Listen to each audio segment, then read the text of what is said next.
KKR, Mustafizur Rahman is yours. অতীতের সকল record ভেঙে দিয়ে আইপিএলের ইতিহাসের সবচেয়ে দামি বাংলাদেশি খেলোয়াড় বনে গেলেন কাটার মাস্টার মুস্তাফিজুর রহমান। সাকিব আল হাসান, মাশরাফি বিন মুর্তজাদের পেছনে ফেলে এই খেতাব নিজের করে নিলেন দ্য ফিজ। 2026 মৌসুমে আইপিএলের জন্য এই বাঁ-হাতি পেসারকে 9 কোটি 20 লাখ রুপিতে নিজেদের দলে ভিড়িয়েছেন শাহরুখ খানের দল কলকাতা নাইট রাইডার্স। সাম্প্রতিক সময়ে বল হাতে দারুণ ফর্মে আছেন মুস্তাফিজ। জাতীয় দলের পাশাপাশি ILT20তেও দুর্দান্ত পারফরমেন্স করে সকলের নজর কাড়ছেন তিনি। তাই ধারণা করা হচ্ছিল এবারের আইপিএলে ফ্র্যাঞ্চাইজিগুলোর আগ্রহের কেন্দ্রবিন্দুতে থাকতে পারেন ফিজ। বাস্তবেও তাই ঘটল। দীর্ঘ 4 মিনিট 20 সেকেন্ডের লড়াইয়ের পর বাংলা টাকায় প্রায় 12 কোটি 50 লাখ টাকায় ফিজকে নিজেদের দলে ফেরাতে সক্ষম হয় KKR। আইপিএলের নিলামে নাম উঠতেই বেস প্রাইস 2 কোটিতে তার জন্য বিট করে মুস্তাফিজের সাবেক দল চেন্নাই সুপার কিংস এবং সেই লড়াইয়ে তাদের সঙ্গে যুক্ত হয় দিল্লি ক্যাপিটালস। সবশেষ মৌসুমে দিল্লির হয়ে শেষের কয়েকটা ম্যাচ খেলেছিলেন ফিজ।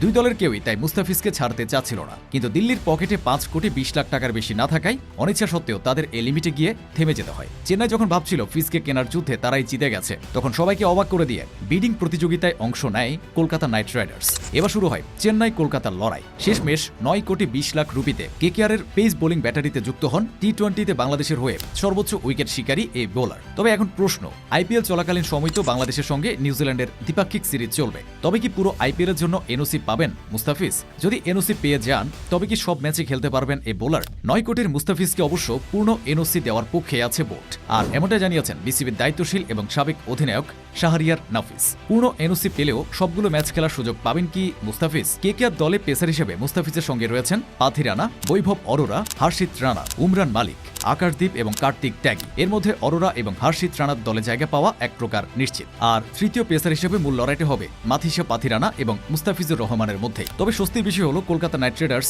দলের একমাত্র বাঁহাতি পেসার হলেন মুস্তাফিজ, তাই দলে জায়গা পাওয়ার দিক থেকে এগিয়ে থাকবেন ফিজ। পাশাপাশি সাম্প্রতিক ফর্ম এবং পারফরমেন্সও কথা বলছে মুস্তার পক্ষে, তাই আশা করা যাচ্ছে সবকিছু ঠিকঠাক থাকলে KKR-এ নারিন পাওয়েল গ্রিনদের সাথে চতুর্থ বিদেশি হিসেবে মাঠ মাতাবেন বাংলাদেশের কাটার মাস্টার। এ নিয়ে আইপিএলে ষষ্ঠ দলে খেলতে যাচ্ছেন মুস্তাফিজ। এর আগে Sunrisers Hyderabad, Mumbai Indians, Rajasthan Royals, Delhi Capitals ও চেন্নাই সুপার কিংসে খেলেছেন তিনি। আইপিএলের 19তম আসরের মিনি নিলাম অনুষ্ঠিত হয় সংযুক্ত আরব আমিরাতের দুবাই। এবারের আইপিএলে সবচেয়ে বেশি হাত খুলে খরচ করেছে কলকাতা নাইট রাইডার্সই। সব মিলিয়ে 10টি ফ্র্যাঞ্চাইজি মোট 77 জন খেলোয়াড়কে কিনেছে। এর মধ্যে সর্বোচ্চ 13 জন এসেছে শাহরুখ খানের দলে। 64 কোটি 30 লাখ রুপি নিয়ে নিলামে অংশগ্রহণ করে KKR। তার মধ্যে মোট 25 কোটি 20 লাখ রুপি খরচ করে শুরুতে তারা দলে ফেরায় অস্ট্রেলিয়ান অলরাউন্ডার ক্যামেরন গ্রিনকে। গ্রিনের এই প্রাইসই বিদেশি খেলোয়াড়দের মধ্যে সর্বোচ্চ।